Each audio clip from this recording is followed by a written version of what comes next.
Welcome all. इस video में bank Nifty का एनालिसिस देख लेते हैं कि मंडे हम किस तरह से ट्रेड प्लान कर सकते हैं, क्या इंपॉर्टेंट लेवल्स होगी मंडे के लिए। ठीक है, और देखिए उससे पहले देखते हैं कि फ्राइडे के लिए क्या एनालिसिस किया था और किस तरीके से ट्रेड बना फ्राइडे के दिन। देखिए यहाँ पे बहुत ही अच्छा ट्रेड हमें मिला था, क्योंकि फ्राइडे के दिन क्या हुआ, एक अच्छा खासा गैप डाउन ओपन हुआ। मार्केट रोज बुलिश था, यहाँ पे कहीं ना कहीं गैप ऑफ ओपनिंग देखने को मिल रही थी, लेकिन फ्राइडे गैप डाउन ओपन हुआ। और मैंने आपको क्लियरली एक चीज़ पहले ही बताई थी फ्राइडे के लिए कि मार्केट अगर अच्छा गैप डाउन होता है तो एक बेस्ट अपॉर्चुनिटी है, और ये लेवल भी मार्क करके दी थी। मैं फिर से वो लेवल मार्क करके देता हूँ, 51,160 की ये लेवल मार्क करके दी थी आपको, कि अगर बड़ा गैप डाउन होता है और इस लेवल पे सपोर्ट लेता है तो हम कॉल साइड का ट्रेड लेंगे। और मार्केट ने एग्जैक्ट बिल्कुल 51,160 पे यहाँ पे देख सकते हो आप सपोर्ट ले, इसके नीचे एक भी कैंडल क्लोज नहीं कर पाई, राइट। तो इसे कहते फाइंड करना एग्जैक्ट लेवल। अगर एग्जैक्ट लेवल आप निकाल सको ना यहाँ पे, तो ट्रेड यहाँ पे अच्छा मिलेगा ही मिलेगा। अब जैसे कि गैप डाउन हुआ, चलो मान लेते यहाँ सपोर्ट भी लिया, लेकिन क्या यहीं पे एंट्री मिली हमें? ऐसा है क्या मार्केट ने ये कैंडल बनाई और हमें एंट्री मिल गई और हमने प्रॉफिट बना लिया? नहीं। देखिए सपोर्ट भले ही लिया उसी लेवल पे, लेकिन एंट्री के लिए सही कैंडल या सही सेटअप जरूरी होता है। हम ऐसी चलती गाड़ी में मतलब यहाँ सपोर्ट लिया एंट्री नहीं कर सकते। हाँ, अगर वही यहाँ पे कोई अच्छा सेटअप बनता, क्योंकि हमारे रूल्स क्या कहते हैं कि अगर ये एक मान लेते सपोर्ट है, मार्केट यहाँ पे आया, अगर यहीं पे थोड़ा सेटअप बना रहा है कंसोलिडेट करके ब्रेकआउट वगैरह, तो एग्जैक्ट यहीं पे एंट्री मिलेगी। लेकिन अगर मार्केट ने यहाँ कुछ नहीं बनाया, सीधे सीधे यहाँ पे सपोर्ट लिया, तो हम क्या करते हैं कि कंफर्मेशन तो मिलता है कि हाँ सपोर्ट लिया, तो उसके बाद ऊपर के साइड कहीं पे कोई सेटअप बनता है क्या देखते हैं, क्योंकि ऑलरेडी मार्केट ने सपोर्ट तो ले लिया, अब हमें लेना है बुलिश ट्रेड, बट यहाँ पे वेट करना पड़ता है सेटअप बनने का और फिर ट्रेड लेते। तो यहाँ पे भी वैसा ही करना पड़ा कि सपोर्ट लिया मार्केट ने, वेट करना पड़ा, रिट्रेसमेंट के लिए आया मार्केट। और देखिए अगर एकदम आप इसे ऐसा एकदम बना बनाया पैटर्न नहीं कह सकते, ठीक है। ये एक पैटर्न है, मैंने कल पूछा भी था कमेंट्स में कि कौन सा पैटर्न है। ये inverse head and shoulder pattern है, हेड एंड शोल्डर का उल्टा होता है। लेकिन कभी भी पैटर्न्स के बारे में एक चीज़ आप ध्यान रखना, पैटर्न्स आपको बने बनाए एग्जैक्ट ऐसे नहीं मिलेंगे। अभी इनवर्स हेड एंड शोल्डर मतलब ऐसा नहीं दिखेगा, आपको फाइंड करना पड़ेगा। पैटर्न मतलब एक स्ट्रक्चर होता है कि देखिए नीचे गया, यहाँ पे एक बाउंस लेने की कोशिश की यहाँ पे, ठीक है, फिर से नीचे गया, यहाँ बाउंस लेने की कोशिश की, और फिर यहाँ होल्ड करके ऐसा। तो इसे क्या कहेंगे? देखिए अगर छोटे टाइम फ्रेम पे देखा जाए इसे, तो ये एक inverse head and shoulder pattern है। और यहाँ पे देखिए रेजिस्टेंस बन रहे थे, बार बार यहाँ पे ब्रेकआउट मिला, पहले सपोर्ट यहाँ पे कंफर्म हुआ, उसके बाद यहाँ पे स्ट्रक्चर बना, तो यहीं पे एंट्री ली गई जैसे ब्रेकआउट मिला, और वो ब्रेकआउट कैंडल ही बहुत बड़ी बन गई और बहुत अच्छा यहाँ पे लेते ही अच्छा खासा प्रॉफिट यहाँ पे हमें देखने को मिला। ये एक कैंडल और ये दूसरी कैंडल, यहाँ तक कि हमें अच्छा प्रॉफिट देखने को मिला। और उसके बाद मार्केट क्या करता है, हमें लेना देना नहीं, क्योंकि हम क्या करते कि 1:3 के लिए ट्रेड लेते कि मिनिमम 1:3 हमें मिले। अब यहाँ पे आप देख सकते हो 1:3 इजीली मिल गया है, राइट। आपने बहुत लोगों ने यहाँ पे बैंक निफ्टी में प्लान किया 1:4 तक के टारगेट लिए, कमेंट्स में भी बहुत लोगों ने बताया, ठीक है। तो आप कमेंट जरूर करिए कि आपने यहाँ प्लान किया था या नहीं किया था ट्रेड, ठीक है। चलिए देखते हैं अब मंडे कैसे ट्रेड करना है। और देखिए वीडियो को लाइक नहीं किया तो जरूर लाइक कर दीजिए पहले।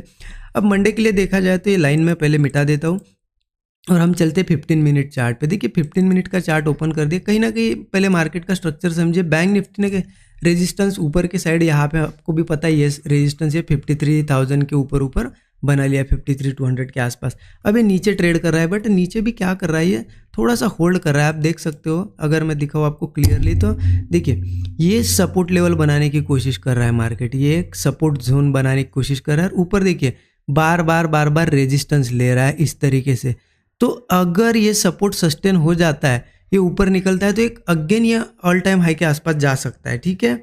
और इस सपोर्ट को अगर ब्रेक कर दे तो फिर समझ लेना आप कि ये जो इतने दिन से कंसोलिडेशन हुआ वो फेल हुआ, मार्केट फिर नीचे जा सकता है। तो हम अच्छी लेवल पे है, यहाँ पे सिर्फ हमें ध्यान किस चीज़ का रखना है। देखिए नीचे के साइड अगर मैं बताऊँ ना, तो मार्केट कहीं ना कहीं 51,270 के ऊपर ओपन होना चाहिए, 51,270 के ऊपर ओपन होना चाहिए। कौन सी लेवल? 51,270, ठीक है। इसके ऊपर अगर ओपन होता है, कहीं पे भी यहाँ ओपन हो, यहीं पे होल्ड करके अगर ऐसा ब्रेकआउट कोई मिलता है, यहीं पे कंसोलिडेट वगैरह करके, तो बहुत अच्छा सेटअप रहेगा हमारे लिए मंडे के लिए, ठीक है। कॉल साइड का ट्रेड जरूर प्लान करेंगे ऊपर साइड का, ठीक है। स्टॉप लॉस वही रहेगा 40-50 पॉइंट। आप अगर बड़ा स्टॉप लॉस बैठा है 10-20 पॉइंट ज़्यादा लगा सकते हो, लेकिन टारगेट ध्यान रखना 1:3 का हमारा रहेगा इनिशियल टारगेट, ठीक है। क्योंकि यहाँ से मार्केट फिर मैंने जैसे कि बताया इस तरीके से एक ब्रेकआउट क्रिएट कर सकते हैं। हम थोड़ा अर्ली एंट्री करने की कोशिश करेंगे, क्योंकि ब्रेकआउट का वेट करेंगे तो मार्केट निकल जाएगा। लेकिन इंपॉर्टेंट है मार्केट फ्लैट ओपन हो, क्योंकि क्या करता है ना मार्केट अक्सर कि अगर अच्छे सपोर्ट के पास ही सीधे गैप अप ओपन होता है, चलेगा, गैप अप भी ओपन होता है तो कोई दिक्कत नहीं है। गैप अप ओपन होता है तो एक चीज़ का ध्यान रखना, गैप अप के बाद थोड़ा सा रिट्रेसमेंट करे, छोटी सी भी रिट्रेसमेंट करे चलेगा, क्योंकि गैप अप ओपन हो रहा है मतलब ऑलरेडी ब्रेकआउट हमें मिल रहा है, राइट। तो उसके बाद हम रिट्रेसमेंट का थोड़ा वेट कर सकते हैं और फिर से यही के होल्ड करके मार्केट अगेन ब्रेकआउट दे तो हम कॉल में एंट्री कर सकते हैं, ठीक है। अब ऊपर के टारगेट अगर मैं बताऊं तो एक टारगेट आ जाएगा 51,970 का, और एक टारगेट आ जाएगा 52,100 का, ठीक है। मतलब आप 52,000 के आसपास के टारगेट आप सब पकड़ के चल सकते हो।